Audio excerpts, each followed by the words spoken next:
Hop là! Mesdames et messieurs, vous vous intéressez à la beauté, à l'élégance et au charme, et vous vous êtes toujours demandé quels étaient les secrets de la classe naturelle alsacienne. Alors hop là! Aujourd'hui on va faire du relooking alsacien. Le relooking, c'est quand on fait des efforts pour améliorer son image. D'ailleurs, vous savez pourquoi les femmes, elles se maquillent, elles mettent du parfum?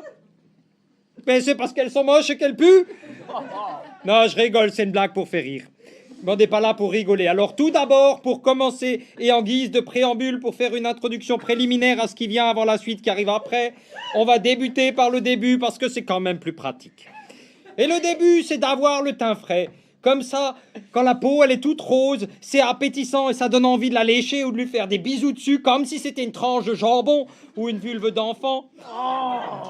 Alors, pour avoir un joli teint rose cochon, il suffit de prendre du fond de teint rose cochon et de se le mettre sur les joues. Mais le maquillage, c'est chimique et ça coûte cher. Alors, à la place, il y a une solution bio et écologique. Vous pouvez prendre un pot de rillettes de porc et hop, vous vous tartinez les joues avec. Comme ça, en même temps, ça hydrate la peau et ça évite qu'elle dessèche tout en parfumant agréablement. Et en plus, si vous aimez les jolis grains de beauté très noirs comme les nobles, ils se mettaient jadis sur le visage et qu'on appelait des mouches, suffit d'attendre un peu et vous aurez des vraies mouches qui vont venir se coller. Et hop, encore une solution naturelle et bio. Maintenant, il faut passer au rouge à lèvres qui donne de la couleur et de la profondeur sensuelle au rebord mou de ce trou denté du visage, où sont déchiquetés et broyés des morceaux de matière organique, de patates et de lard pour être transformés en énergie et finalement en étrons poisseux gras et fumants, et c'est ce qu'on appelle les lèvres de la bouche et qui contribuent inexplicablement au désir, alors que derrière, c'est tout plein de miettes de pain qui se décomposent entre les molaires. C'est vrai. Pour le rouge à lèvres, pourquoi ne pas prendre du sang de boudin si vous êtes vous-même un boudin, ou même du rouge tomate de thon à la catalane si vous êtes vous-même un thon. Et comme ça, dans tous les cas, ça fera du boudin sur un boudin et ça fera thon sur thon.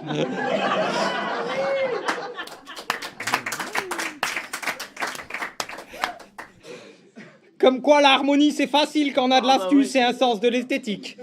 À présent, il s'agit de rendre gracieux ces bouts de peau fripés et tombants qui servent habituellement de rideaux protecteurs aux globes oculaires et qu'on appelle les paupières. Et pour ça, il y a le fard à paupières.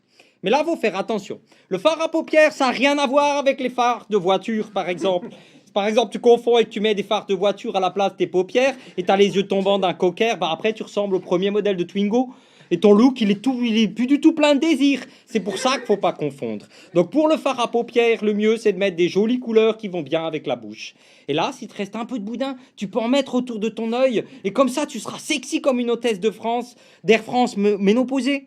Voilà, ça pour le maquillage. Maintenant, il ne reste plus qu'à s'occuper des cheveux. C'est un gros morceau, hein. Des habits et des bijoux qui parlent à femme, comme le papier alu coloré par le Kinder Surprise. Sauf que si tu trouves un jouet à l'intérieur d'une femme, faut pas que tu le donnes à tes enfants. Pour les cheveux, quoi de plus joli que des jolies boucles pour former un joli cadre plein de volume à un visage dont le caractère naturellement disgracieux pourrait faire rire les oiseaux, chanter les abeilles et vomir les enfants sur votre passage. Les boucles dans les cheveux, ça donne un côté rigolo. Et franchement, avoir de l'humour dans le visage, c'est quand même la moindre des choses quand on a une sale tête. T'imagines Hitler avec une permanente, tout de suite, c'est plus rigolo. Alors, pour avoir des jolis cheveux frisés, pourquoi ne pas prendre des saucisses de Strasbourg pour se faire des bigoudis? Des bigoudis saucisses, c'est mignon. C'est rose avec du poil autour et ça sent bon.